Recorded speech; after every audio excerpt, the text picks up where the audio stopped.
ఇక వివరాల్లోకి వెళ్తే రాష్ట్రంలో కూటమి ప్రభుత్వం అధికారం చేపట్టి 100 రోజులు పూర్తి చేసుకున్న సందర్భంగా 100 రోజుల అభివృద్ధి కార్యక్రమాలను ప్రజలకు తెలియజేసేందుకు మంచి ప్రభుత్వ కార్యక్రమాన్ని ఈ ప్రభుత్వం చేపట్టడం జరిగిందని కాకినాడ సిటీ ఎమ్మెల్యే వనమాడి కొండబాబు పేర్కొన్నారు. శుక్రవారం సాయంత్రం ఏఎంజీ స్కూల్ ప్రాంతంలో జరిగిన మంచి ప్రభుత్వ కార్యక్రమానికి సిటీ ఎమ్మెల్యే వనమాడి కొండబాబుతో పాటు జిల్లా కలెక్టర్ షాన్ మోహన్ సగిలి పాల్గొన్నారు.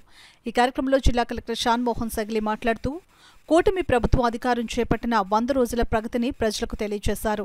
సిటీ ఎమ్మెల్యే వనమాడి కొండబాబు మాట్లాడుతూ కాకినాడ నగరంలోని 100 రోజుల పాలన తీరును వివరిస్తూ గంజాయి రహిత కాకినాడగా తీర్చిదిద్దేందుకు కృషి చేయడం జరుగుతుందని చెప్పారు.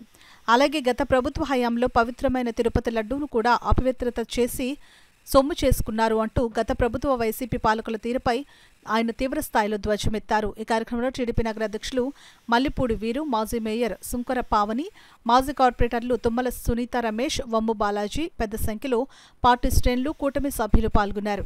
నోట్లు తయారు చేస్తారంటే ఎంత దుర్మార్గులండి. అలాగే అన్నవరంలో కూడా పట్టుకున్నాం. ఆ రోజున ఈ ప్రభుత్వంలోనే అన్నవరంలో కూడా అలా గుడ్డు కొవ్వుతో చేస్తున్నారు. ప్రసాదం అంటే పట్టుకున్నారు. ఆ రోజు స్వచ్ఛమైన నెయ్యితో చేస్తారు. తిరుపతి ప్రసాదం కోసం పవిత్రమైన ప్రసాదాన్ని కూడా ఈరోజు వ్యాపారం చేసుకున్నారండి దుర్మార్గులు. అసలు మనసు ఎలా వచ్చిందో చూడండి. ఏమండి లిక్కర్ వ్యాపారం చేసుకున్నాడు కదా జగన్మోహన్ రెడ్డి. అదేవిధంగా మీకు అంతకన్నా చెప్పవలసింది ఈరోజు మనం రాగానే గంజా అరికట్టాం. చూడండి, గతంలో గంజా బ్యాచ్లు, బ్లేడ్ బ్యాచ్లు ఎక్కడ పడితే అక్కడ వెచ్చలవిడిగా రోజు కూడా భయపడిపోయేవారు.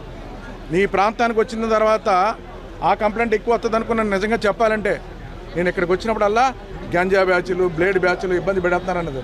కానీ ఈరోజు ఆ సమస్య కనబడలేదండి. అంటే లేదు కాబట్టి చెప్పలేదు.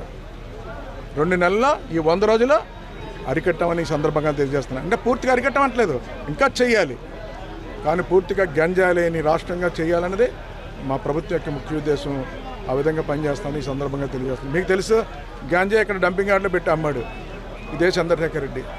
నేనే ప్రెస్ మీట్ పెట్టి మీకు చెప్పాను, చెత్త వెహికల్స్ పెట్టి పంపిస్తున్నాడు అని చెప్పి. ఆ రోజు మన ప్రెస్ మీట్ పెట్టాం. మరుసటి ఎస్పీ గారు ఏడుగుని పట్టుకున్నాడు. వాళ్ళ మనుషుల్నే. అన్నీ తెలుసు మీకు, మీ మీడియాలో ఉంటాయన్నీ. ఎంత దుర్మార్గం వారు చేశారంటే ప్రజల జీవితాలతో ఆడుకున్నారండి.